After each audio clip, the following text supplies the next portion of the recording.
سلام دوستان، اگه میخواین قابای شکسته دستگاهاتون که تیکه نداره یا مشکل داره یا نونوار نیست یا رنگاش داغونه یا نمیتونین بفروشینش، به مشکل خوردین و این شکلا براش به وجود اومده، میخواین از اون حالتش دراد و بتونید به راحتی بفروشینش، به ما مراجعه کنید. ما دستگاهاتون نونوار میکنیم که بتونید بفروشید. حتی اگه تیکه نداشته باشه براش پرینت میکنیم، میسازیم.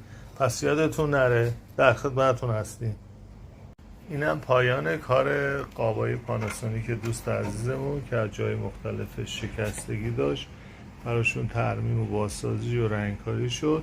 براتون فیلم میگیرم. شما مگه همچین مشکلاتی داشتید و قاب دستگاهاتون صدمه دید یا استوک بود یا وارداتی بود، تو مسیر ضربه خورده بود، صدمه دیده بود، میتونید برای ما بیارید.